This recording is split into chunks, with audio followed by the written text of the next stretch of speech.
Bismillahirrahmanirrahim. Assalamualaikum warahmatullahi wabarakatuh. Waalaikumsalam Waalaikumsalam warahmatullahi wabarakatuh.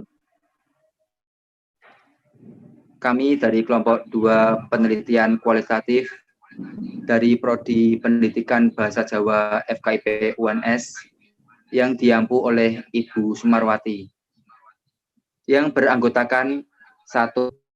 Ainani Halidah, NIM ke-4218002, 2. Alinur Ardi, NIM ke-4218006, yang ketiga Dika Yusuf Afandi, NIM ke-4218020, yang keempat Sri Daryati ke-4218062. Baik, dari kami akan menjelaskan ataupun mempresentasikan terkait penelitian analisis isi. Lanjut, Mbak.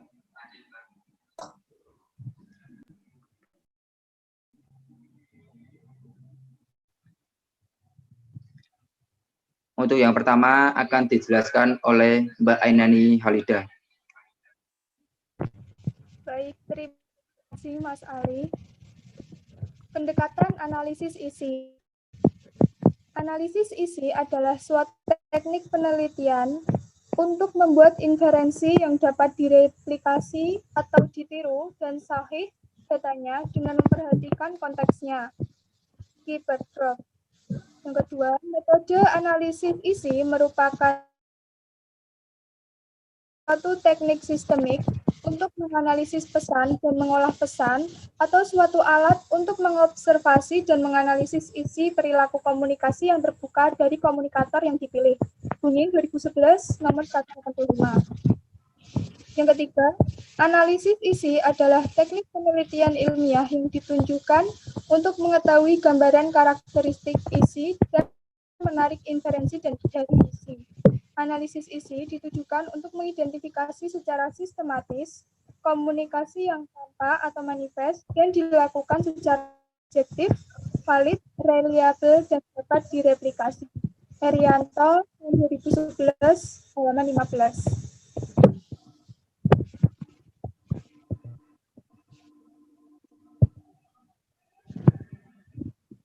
Tujuan pendekatan analisis isi. Menurut Wimmer dan Dominic tahun 2000, tujuan analisis isi adalah yang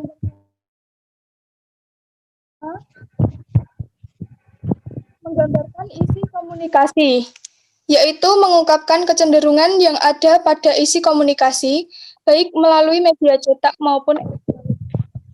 Yang kedua, menguji hipotesis tentang karakteristik pesan.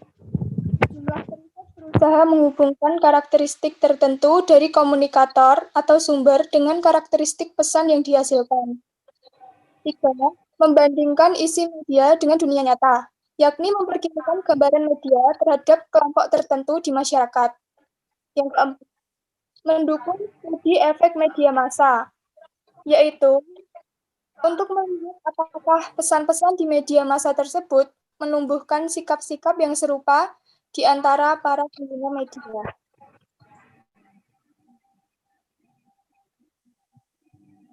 Dilihat dari pendekatan dalam analisis isi, dapat dibagi ke bagian besar, yakni analisis isi deskriptif, analisis isi eksplanasi, dan analisis isi prediktif. Yang pertama, analisis isi deskriptif. Analisis isi deskriptif adalah analisis isi yang dimaksudkan untuk menggambarkan secara detail suatu pesan atau suatu teks tertentu. Desain analisis ini tidak dimaksudkan untuk menguji suatu hipotesis tertentu atau menguji hubungan di antara variabel. Analisis ini semata untuk mendeskripsikan, menggambarkan aspek-aspek dan karakteristik suatu pesan. Yang kedua, analisis isi eksplanatif. Analisis isi eksplanatif adalah analisis isi yang di dalamnya terdapat pengujian hipotesis tertentu. Analisis ini juga mencoba membuat hubungan antara satu variabel dan variabel lain. Yang ketiga, analisis isi prediktif. Analisis isi prediktif berusaha untuk memprediksi hasil seperti tertangkap dalam analisis isi dengan variabel lain. Di sini, peneliti bukan hanya menggunakan variabel lain di luar analisis isi, tetapi juga harus menggunakan hasil penelitian dari metode lain.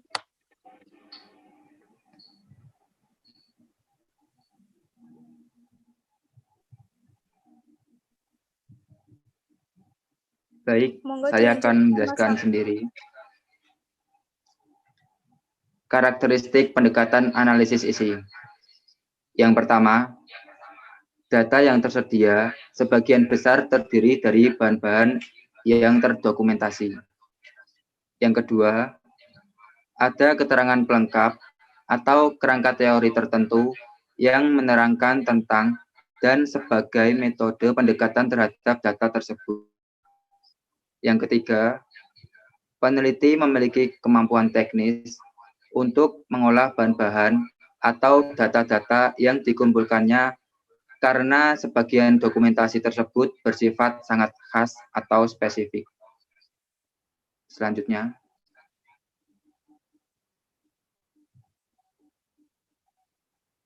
objek pendekatan analisis isi. Analisis isi dapat digunakan untuk menganalisis semua bentuk komunikasi, baik itu surat kabar, berita radio, iklan televisi, maupun semua bahan-bahan dokumentasi yang lain. Selanjutnya, prosedur pendekatan analisis isi. Yang pertama yaitu merumuskan masalah penelitian. Yang kedua, melakukan studi pustaka. Yang ketiga, menentukan unit observasi dan unit analisis. Yang keempat, menentukan sampel. Yang kelima, menentukan variabel. Yang keenam, membuat kategorisasi dan pedoman pengodingan. Yang ketujuh, mengumpulkan data.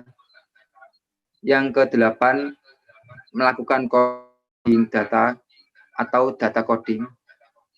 Yang kesembilan, mengolah data. Yang kesepuluh, menyajikan data dan memberikan interpretasi. Dan yang ke-11 adalah menyusun laporan hasil penelitian.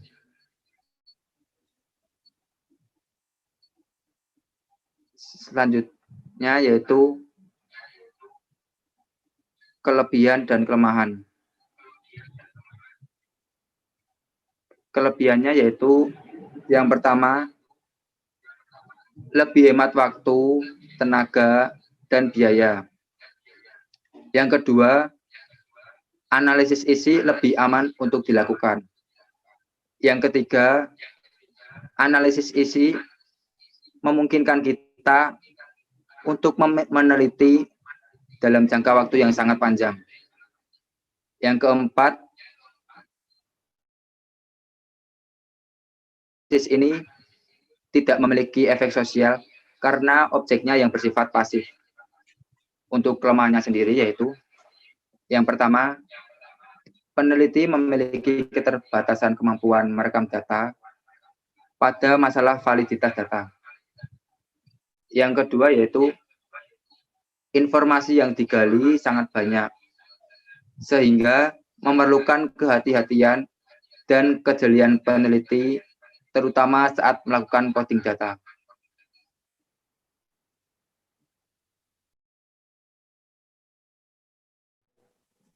Selanjutnya yaitu kita masuki analisis artikel jurnal. Jurnal yang kita analisis yaitu judulnya Membedah Instagram, Analisis Isi Media Sosial Pariwisata Bali, penulis Edwin Adrianta Surijah, Cokorda Tesya Kirana, Niputu Julian Dian Wahyuni, Putu Krisna Yudi Nikomang Budi Astini, volume 9 garing 1 2017, halaman 1 sampai dengan 17.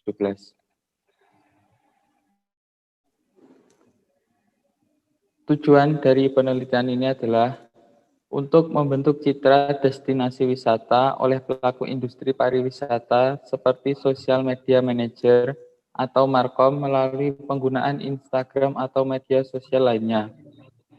Selain itu juga dapat menjadi kajian awal terhadap komponen psikologi suatu desain, penggunaan warna, komposisi foto, dan elemen isi dari suatu citra gambar. Selanjutnya, rumusan masalah yang terdapat pada jurnal yang kami teliti adalah yang pertama, apa saja kategori foto atau gambar yang diunggah pada akun Instagram bertemakan pariwisata Bali? Apa saja jenis caption atau deskripsi atau keterangan gambar yang ditemukan pada akun Instagram bertemakan pariwisata Bali? Yang ketiga adalah apa nama akun Instagram bertemakan pariwisata Bali yang memiliki banyak pengikut? Next, dilanjutkan oleh Mbak Sri Daryati. Terima kasih Mas Dika. Selanjutnya metode penelitian. Pada penelitian ini menggunakan model pendekatan konten analisis. Hal yang pertama dilakukan peneliti terlebih dahulu melakukan pengelompokan akun Instagram yang dijadikan unit amatan penelitian. Target akun yang diteliti yaitu 10 akun yang paling populer atau yang banyak follower dan menganalisis foto 100 foto terakhir. Ada beberapa faktor dalam menentukan tipe foto, yaitu memuat foto orang sedang berpose, gambar foto berisi orang-orang sedang beraktivitas atau bukan kegiatan sesuai konteks foto, gambar berisi objek wisata tanpa adanya orang atau individu di dalam foto tersebut. Selain itu juga menganalisis dan caption mengenai beberapa elemen, yaitu kalimat mengandung kalimat persuasi, deskripsi gambar saja, dan caption yang bersifat fakta atau latar belakang terkait objek wisata tersebut. Untuk meningkatkan hasil temuan penelitiannya,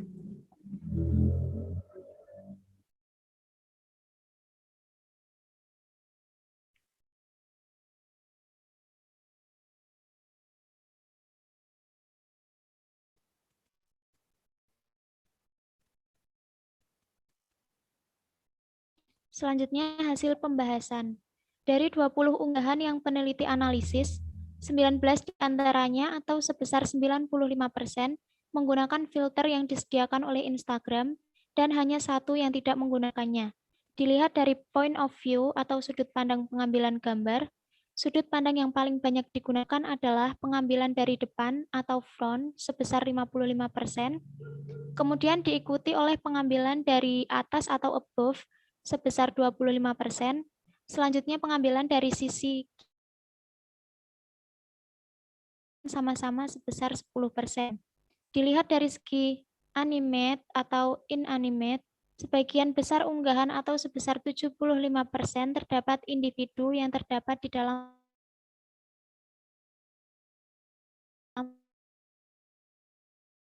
foto tersebut.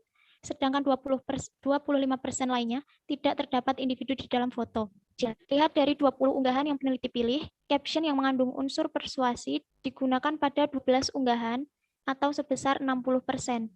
Caption selanjutnya yang banyak kedua digunakan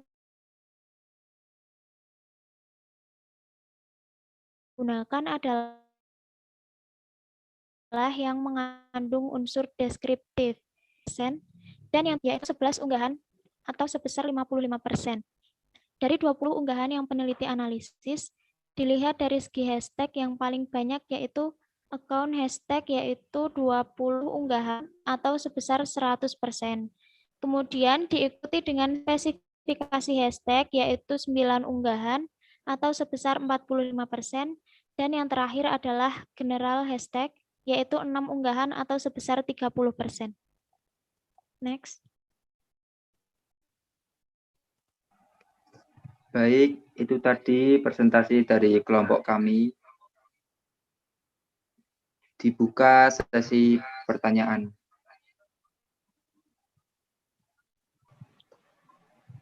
Saya izin bertanya. Baik, silakan Mbak Rosida. Saya Roshida Eka Latifah dari kelas A, NIM K42180057. Izin bertanya, bagaimana maksud dari kelemahan pada poin 1 yang menjelaskan bahwa peneliti memiliki keterbatasan kemampuan merekam data pada masalah validitas data. Terima kasih. Baik. Dari kelompok kami akan mendiskusikan untuk menjawab pertanyaan. Untuk pertanyaan selanjutnya, silahkan.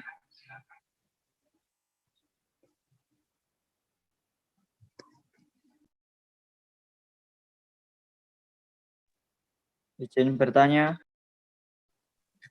Ya, silahkan Mas Ridwan. Nama saya Muhammad Ridwan, NIM K42180043. Izin bertanya, untuk apa yang membedakan antara analisis deskriptif, eksplanasi, dan prediktif?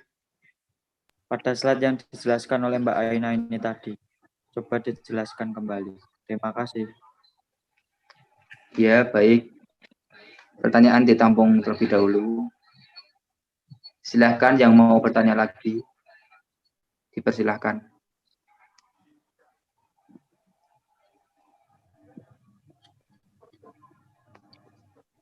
Saya ingin bertanya, Mas. Iya, silahkan Mbak Arsiti. Ya, saya Harsiti. Saya ingin menanyakan pada karakteristik pendekatan analisis isi, peneliti memiliki kemampuan untuk mengolah bahan-bahan atau data-data yang dikumpulkannya karena sebagian dokumentasi tersebut bersifat sangat khas atau spesifik. Nah, bisa dijelaskan mengenai kemampuan teknis ini bagaimana dan bersifat khas atau spesifik itu seperti apa? Terima kasih. Baik, pertanyaan ditampung terlebih dahulu. Silahkan yang mau bertanya lagi. Dipersilahkan. Izin bertanya, Mas. Apakah suara saya terdengar? Ya, baik, silahkan. Saya Terdengar, Mas. Sumiarto, Silahkan. NIM K42188013 menanyakan pada aspek kelebihan dari penelitian analisis tersebut, bisakah dijelaskan secara lebih detail terkait kelebihan penelitian analisis isi dibandingkan penelitian yang lainnya? Cukup itu, Mas. Terima kasih. Ya, baik, sama-sama. Baik, kami dari kelompok 2 akan mencoba menjawab dari pertanyaan-pertanyaan yang telah diberikan.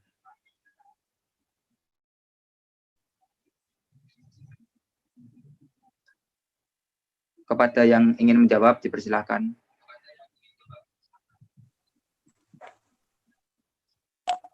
Izin menjawab, Mas Ali. Baik, ini siapa? Mbak Sri Daryati ya? Iya. Iya, silahkan. Izin menjawab pertanyaan dari Mbak Roshida. Peneliti memiliki keterbatasan kemampuan merekam data pada masalah validitas data. Di sini yang dimaksud adalah dalam penelitian kualitatif kan datanya berupa tulisan. Suaranya Mbak, suara. Suara saya masuk? Bisa lebih kencang lagi. Kecil Mbak suaranya.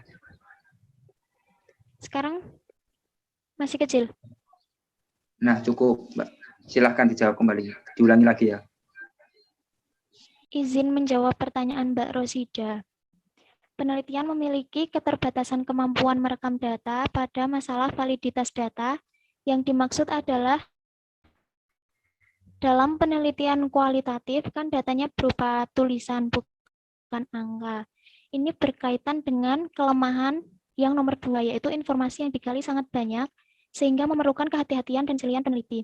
Sehingga dari data yang sangat banyak dan berupa tulisan tersebut memungkinkan penulis untuk kesulitan dalam merekam data. Seperti itu Mbak Roshida. Baik, terima kasih Mbak Sri sudah menjawab pertanyaan saya.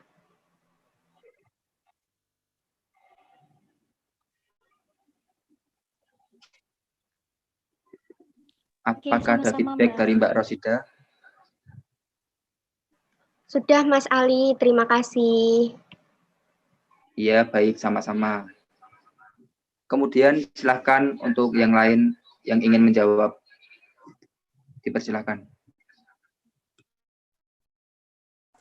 Saya izin menjawab, Mas Ali.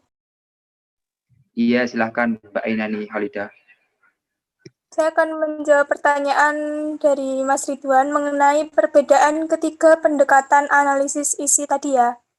Jadi kalau analisis isi deskriptif itu sebatas hanya menggambarkan aspek-aspek karakteristik dan detail pesan. Sedangkan analisis isi eksplanatif bukan hanya mendeskripsikan suatu pesan, namun juga berusaha mencoba menguraikan hubungan antara satu variabel dengan variabel lain.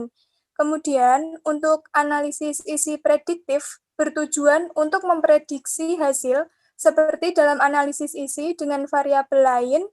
Setelah itu, data tersebut dihubungkan dan dicari keterkaitannya. Itulah perbedaan antara analisis isi deskriptif, analisis isi eksplanatif, dan analisis isi prediktif.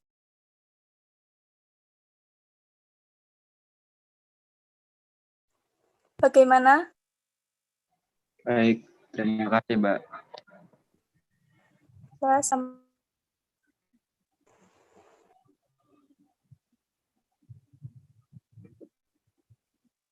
Tersisa 2 pertanyaan dari kelas A. Mungkin saya sendiri akan menjawab pertanyaan dari Mas Bagas Yulianto tadi.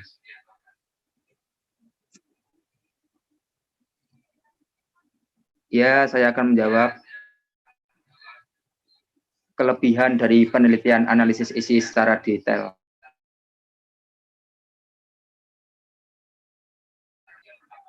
Analisis ini menggunakan media, jadi bukan manusia.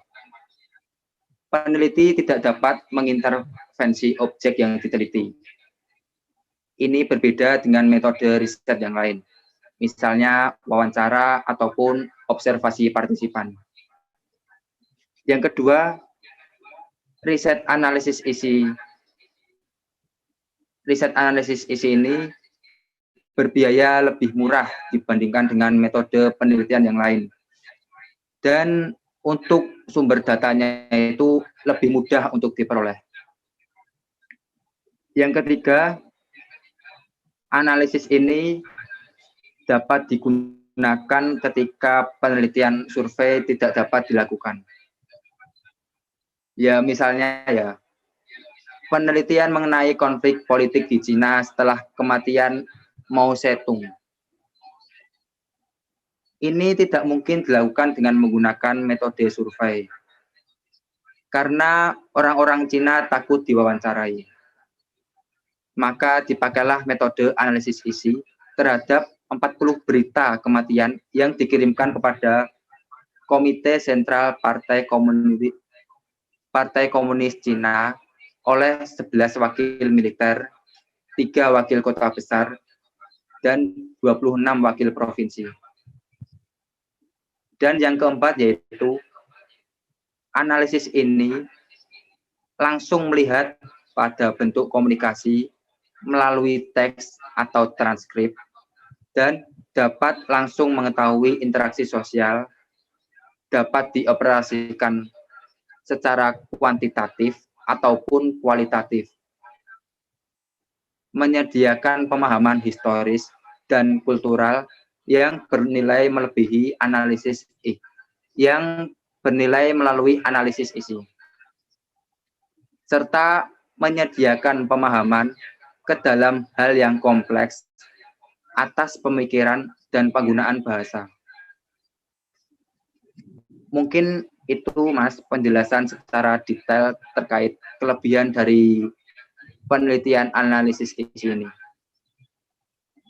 Silahkan, apakah ada feedback? Sudah, terima kasih Mas.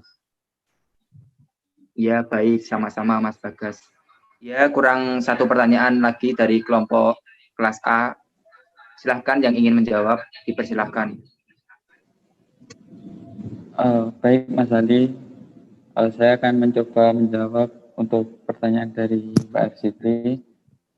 Untuk pertanyaan tadi, peneliti memiliki kemampuan teknis untuk mengolah bahan-bahan yang dikumpulkan sebagai dokumentasi yang bersifat khas atau spesifik. Intinya seperti itu ya pertanyaannya. Saya akan mencoba menjawab sepengetahuan saya. Kemampuan teknis yang dimaksud itu kemampuan pada diri peneliti itu sendiri untuk mengolah data-data yang sudah diteliti, yang sudah didapatkan oleh peneliti tersebut, yang sudah dikumpulkan, karena data itu bersifat khas. Di sini khas itu memiliki arti khas berdasarkan apa yang diteliti oleh sang peneliti tersebut. Jadi data yang diolah oleh peneliti tersebut adalah data yang hanya dicari untuk penelitian itu sendiri, gitu. Mungkin jawaban saya seperti itu. Bila ada kurangnya, saya mohon maaf. Saya kembalikan ke moderator, Mas Ali. Ya, baik. Terima kasih kepada Mas Dika yang telah menjawab pertanyaan dari Mbak Harsiti. Ya, baik. Itu tadi jawaban dari kelompok 2 kelas B. Semua sudah terjawab pertanyaan dari kelas A. Mungkin cukup itu presentasi dari kelompok 2 terkait penelitian analisis isi. Apabila banyak sekali kesalahan dalam menyajikan presentasi, saya dan kelompok mengucapkan minta maaf yang sebesar-besarnya. Akhirul kalam, wassalamualaikum warahmatullahi wabarakatuh. Waalaikumsalam warahmatullahi wabarakatuh. Terima kasih banyak. Warahmatullahi wabarakatuh. Sama-sama.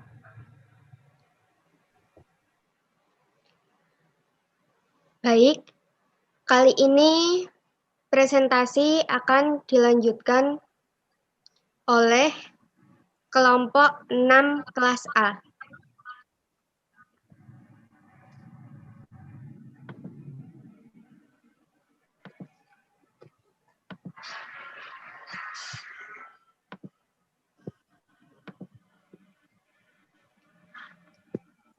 Sebelumnya, perkenalkan, kami dari kelompok A di sini akan menyampaikan tugas penelitian kualitatif yang diampu oleh Ibu Sumarwati. Kami dari Pendidikan Bahasa Jawa 2018, Fakultas Keguruan dan Ilmu Pendidikan Universitas Negeri 11 Maret. Kelompok 6 beranggotakan saya sendiri, Roshidah Eka Latifah, NIM K421857, Harsiti K42180027, Muhammad Ridwan K421843, dan Bagas Yulianto K421813. Selanjutnya akan dijelaskan oleh Muhammad Ridwan. Dipersilahkan. Baik, terima kasih. Yang pertama yaitu pengertian sosiologi sastra. Menurut Welek dan Weren tahun 1956, pengertian sosiologi sastra adalah pendekatan terhadap karya sastra yang mampu mempertimbangkan dengan segi sosial, baik perubahan sosial, lembaga sosial, dan lain sebagainya, sehingga karya tersebut mampu hidup dan dipertahankan oleh masyarakat. Yang kedua, menurut Ratna tahun 2003, arti sosiologi sastra adalah ilmu pengetahuan yang memberikan keterkaitan erat antara kehidupan masyarakat dengan hasil karya yang dihasilkannya, baik berupa karya nyata ataupun karya yang tidak nyata atau abstrak. Next.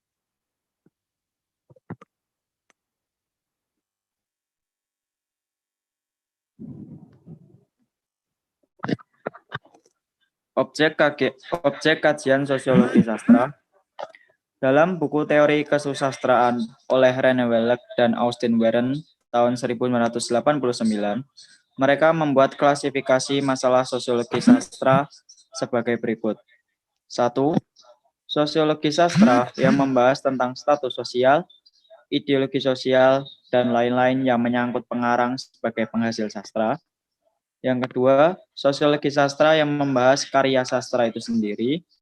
Dan yang ketiga yaitu sosiologi sastra yang membahas pembaca dan pengaruh sosial karya sastra tersebut. Sosiologi maupun sastra memiliki objek kajian yang sama, yaitu manusia dalam masyarakat, memahami hubungan-hubungan antar manusia dan proses yang timbul dari hubungan-hubungan tersebut di dalam masyarakat. Baik, selanjutnya akan saya jelaskan. Prosedur penelitian sosiologi sastra. Yang pertama yaitu pengumpulan data dan klasifikasi data. Data terlebih dahulu dikumpulkan, lalu diklasifikasikan terlebih dahulu. Pengumpulan data dilakukan dengan teknik baca. Klasifikasi data dilakukan untuk mempermudah proses analisis. Klasifikasi data dilakukan sesuai dengan data-data yang diperlukan di dalam analisis data. Yang kedua, yaitu reduksi data. Reduksi data merupakan suatu bentuk analisis data. Data dipilih untuk digunakan, disederhanakan, atau bahkan dibuang untuk ditarik simpulan.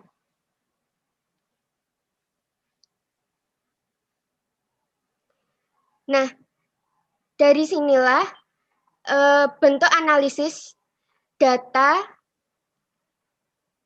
didapatkan untuk menajamkan, menggolongkan, mengarahkan, membuang yang tidak perlu, dan mengordinasikan data dengan cara sedemikian rupa hingga simpulan-simpulan akhirnya dapat ditarik dan diverifikasikan. Yang ketiga, yaitu sajian data. Sajian data adalah sekumpulan informasi yang tersusun yang memberi kemungkinan adanya penarikan simpulan dan pengambilan tindakan. Pada tahap ini, data yang merupakan sekumpulan informasi disusun, disajikan, atau dipaparkan sedemikian rupa sehingga dapat dipahami dengan jelas. Yang keempat, yaitu penarikan simpulan atau verifikasi. Penarikan simpulan didasarkan pada informasi yang diperoleh dalam analisis data. Selanjutnya, penulis melakukan penafsiran intelektual terhadap simpulan-simpulan yang diperolehnya. Selanjutnya akan dijelaskan oleh Mbak Harsiti.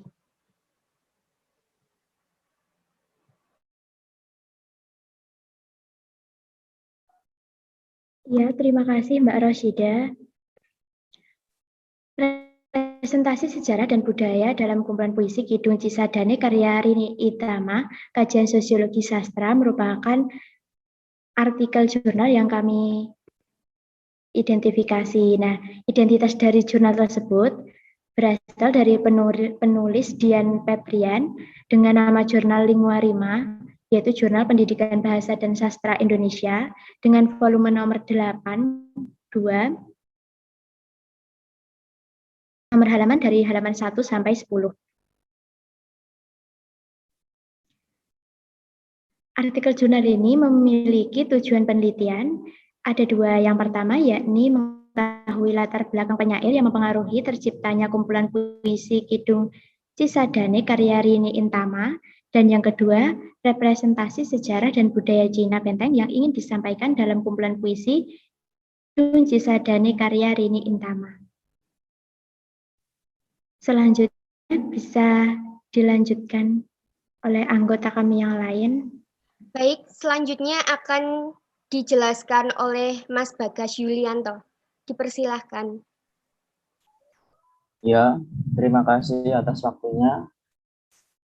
Berikutnya saya akan menjelaskan tentang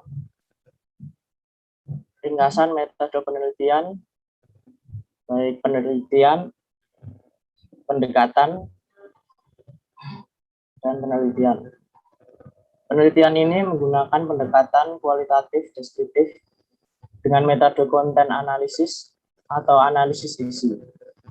Penelitian ini menggunakan analisis isi dalam mempresentasikan isi komunikasi sebagaimana terwujud dalam hubungan naskah yang terdapat tentang sejarah dan budaya berdasarkan sosiologi sastra. Data pada penelitian ini adalah kumpulan puisi Pitung Cisadane karya Rini Intama berkaitan dengan sejarah dan budaya yang terdapat di dalam kumpulan puisi Pitung Cisadane karya Rini Intama tersebut. Berikutnya, teknik pengumpulan data dalam penelitian ini menggunakan metode baca dan catat. Teknik analisis data untuk menganalisis puisi yang mengandung aspek sejarah dan budaya Cina Benteng adalah dengan 1. Membaca, 2. Mendeskripsikan latar belakang terhadap terciptanya kumpulan puisi, 3. Menandai bagian-bagian tertentu yang diasumsikan mengandung unsur sejarah dan budaya Cina Benteng. Selanjutnya, pada ringkasan hasil penelitian terdapat 2 aspek, yaitu penggambaran sejarah Cina yang berkaitan dengan beberapa kelenteng di Tangerang, budaya yang dapat atau terdapat dalam kumpulan puisi Pitung Cisadane berkaitan dengan budaya-budaya Cina yang berkembang di Tangerang.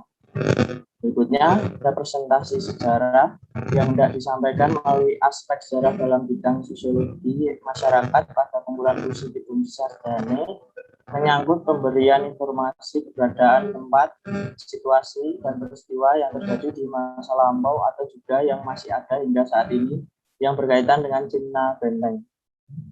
Sudah, terima kasih. Waktu dan tempat saya berikan kepada Mbak Rosida. Baik, terima kasih atas penjelasan dan pemaparan materinya. Kami persilahkan jika ada pertanyaan dari kelompok 2.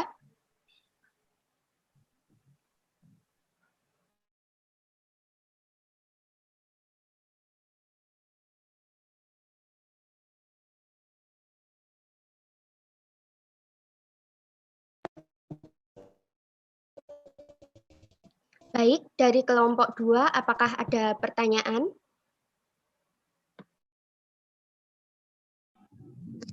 Ya, saya izin bertanya. Silahkan Mas Dika. Saya Mas Ali. Oh, Ali ya, maaf dulu, Mas Mbak. Ali. Ali dulu. Oke. Dipersilahkan Mas Ali. Oke, matur nuwun. Saya Ali Nur Ardi. Pada slide ke-8, tepatnya di poin kedua, di situ dijelaskan teknik pengumpulan data yang digunakan dalam penelitian tersebut, yaitu menggunakan metode baca dan catat.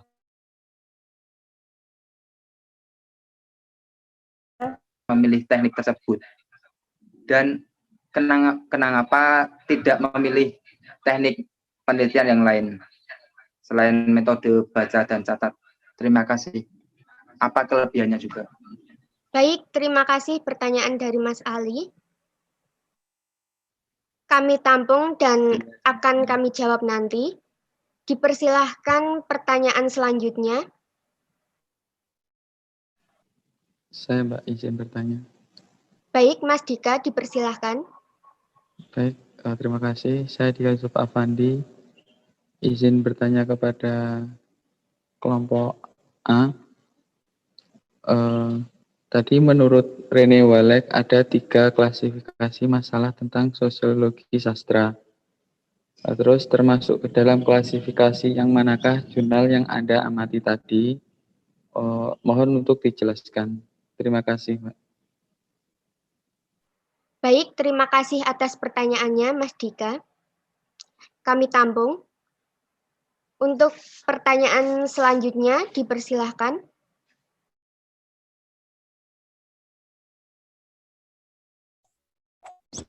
Saya izin bertanya, Mbak. Baik, Mbak Sri Daryati, silakan. Saya tidak Riyati NIM K21862 izin bertanya. Tadi kan dijelaskan menurut Ratna, arti sosiologi sastra adalah ilmu pengetahuan yang memberikan keterkaitan erat antara kehidupan dalam masyarakat dengan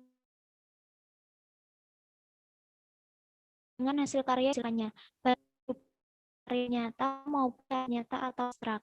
Nah, contoh dari karya sastra nyata dan karya sastra tidak nyata atau abstrak itu seperti apa? Terima kasih. Baik, terima kasih pertanyaannya Mbak Sri Daryati. Apakah masih ada pertanyaan lagi?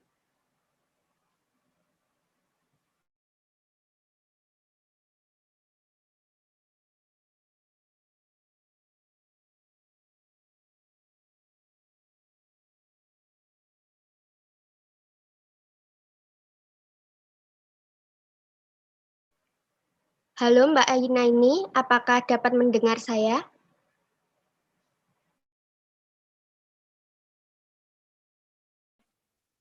Mungkin masih terkendala sinyal, Mbak. Bisa ditunggu terlebih dahulu.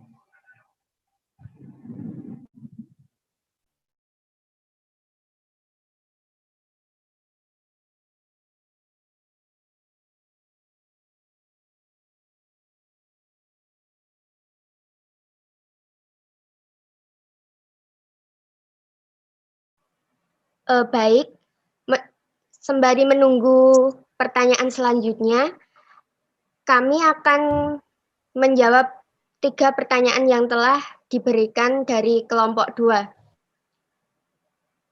Saya akan menjawab pertanyaan dari Mbak Sri Daryati. Halo Mbak Sri, apakah dapat mendengar suara saya? Oke, Mbak Ros bisa. Saya Roshida menjawab pertanyaan dari Mbak Sri Daryati. Menurut Ratna tadi dijelaskan bahwa arti sosiologi sastra adalah ilmu pengetahuan yang memberikan keterkaitan erat antara kehidupan dalam masyarakat dengan hasil karya yang dijelaskan, baik berupa karya nyata maupun karya yang tidak nyata. Nah, karya nyata adalah karya yang berdasarkan pengalaman, sedangkan karya yang tidak nyata adalah karya yang berdasarkan imajinasi atau karangan belaka, tidak benar-benar terjadi. Begitu pula dengan definisi yang berlaku pada karya sastra yang disebut karya fiksi atau karya nyata. Karya fiksi atau karya tidak nyata yang bersifat imajinatif. Dan karya sastra non-fiksi, yaitu karya sastra yang nyata. Contoh dari karya sastra nyata atau non-fiksi, yaitu biografi, esai, kritik, dan catatan harian. Sedangkan contoh dari karya sastra tidak nyata atau fiksi, yaitu puisi, prosa, dan drama. Demikian jawaban dari saya. Apakah ada feedback dari Mbak Sri?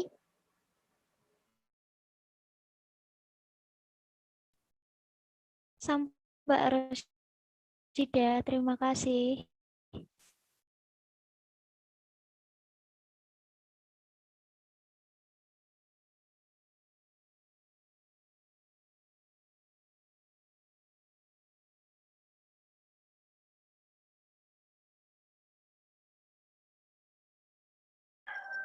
Baik, selanjutnya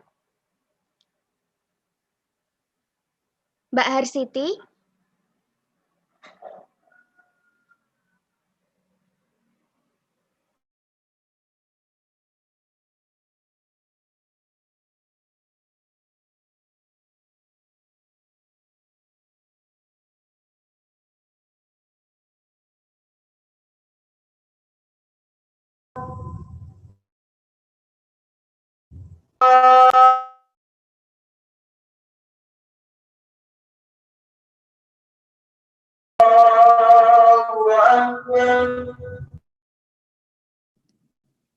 Baik, di sini saya akan menjawab pertanyaan dari Mas Dika. Tadi Baik, Mas Dika dipersilahkan Mas Ridwan. bertanya tentang termasuk ke dalam klasifikasi mana artikel jurnal yang kelompok kami amati, gitu ya Mas? Iya benar. Dan tolong untuk Oke. penjelasannya ya. Saya di sini mencoba menjawab pertanyaan dari Mas Dika. Menurut kami, jurnal yang kami analisis yaitu dengan judul Representasi Sejarah dan Budaya dalam Kumpulan Puisi Kidung Cisadane karya Rini Intama masuk ke dalam klasifikasi sosiologi sastra yang membahas karya sastra itu sendiri. Dikarenakan dalam penelitian tersebut bertujuan untuk menganalisis puisi yang mengandung aspek sejarah dan budaya Cina Benteng. Jadi yang dianalisis yaitu karya sastra itu sendiri, Mas. Bisa diterima? Baik, Mas. Terima kasih atas jawabannya. Baik, Kami terima sama. kasih kepada Mas Ridwan yang telah menjawab pertanyaan dari Mas Dika. Apakah ada jawaban atau pertanyaan lagi? Ada, Mbak. Saya izin bertanya. Baik, Mbak Aina ini silahkan mengajukan pertanyaan.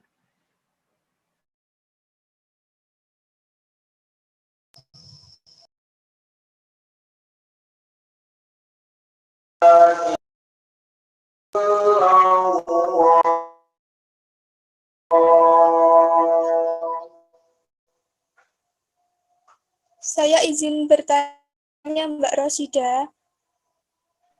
Dipersilahkan, Mbak. Baik. Pada prosedur penelitian sosiologi sastra tadi, terdapat salah satu prosedur yakni penyajian data. Nah, untuk penyajian data itu, cara penyajian data yang baik dan efektif supaya dapat dengan jelas dipahami itu yang seperti apa ya? Terima kasih. Mohon penjelasan. Baik, terima kasih pertanyaan dari Mbak Aina ini. Dipersilahkan dari kelompok 6, apakah ada yang ingin menjawab pertanyaan-pertanyaan tersebut? Saya izin menjawab, Mbak Roshida. Baik, dipersilahkan Mbak Harsiti. Ya, untuk penyajian data tersebut dapat dilakukan dengan metode membaca berulang-ulang secara cermat terhadap naskah yang dijadikan objek penelitian tersebut, seperti naskah dan lain sebagainya. Kemudian, tahap penyediaan data tersebut dibantu dengan teknik mencatat untuk menghindari terjadinya data yang terlupakan akibat keterbatasan ingatan peneliti tersebut. Kemudian memasuki analisis data menggunakan metode kualitatif dapat didukung dengan teknik deskriptif analitik yang berarti menguraikan. Menguraikan di sini kita dapat menganalisis bentuk maupun unsur karya sastra tersebut, kemudian dilanjutkan dengan melakukan analisis sesuai dengan permasalahan yang dikaji. Jadi dalam penyajian data tersebut kita mengetahui inti-inti dari setiap poin-poin yang kita perlukan dan mudah dipahami oleh orang lain. Begitu. Apakah ada feedback Mbak Aina ini? Baik, apakah ada feedback dari Mbak Aina ini? Matur nuwun. Baik, terima kasih penyampaian jawaban dari Mbak Harsiti dan pertanyaan dari Mbak Aina ini. Selanjutnya, kurang satu pertanyaan yang belum dijawab.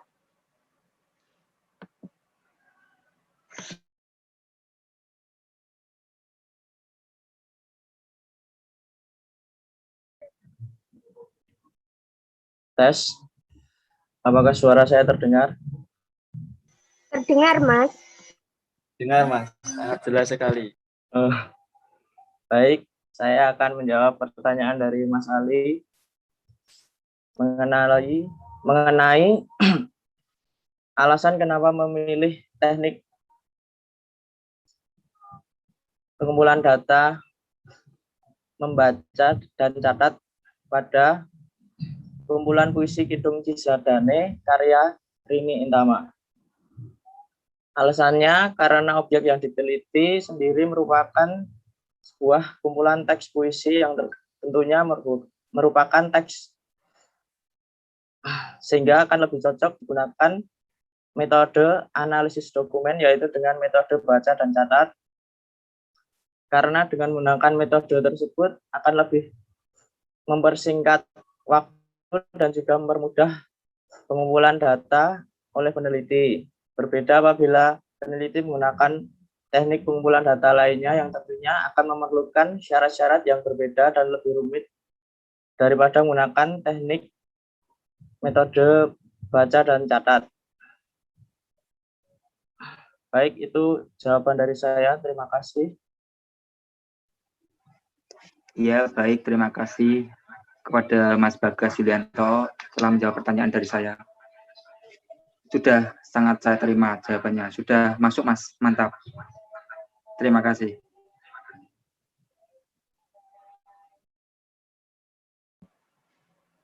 Halo, apakah suara saya terdengar? Iya, terdengar. Baik, terima kasih atas pertanyaan, jawaban, dan presentasi dari kelompok 6. Baik, terima kasih atas perhatiannya. Apabila ada salah dan kurangnya, kami dari kelompok 6 memohon maaf yang sebesar-besarnya. Akhirul kalam, wabillahi taufiq walhidayah. Wassalamualaikum warahmatullahi wabarakatuh. Waalaikumsalam warahmatullahi Waalaikumsalam warahmatullahi wabarakatuh.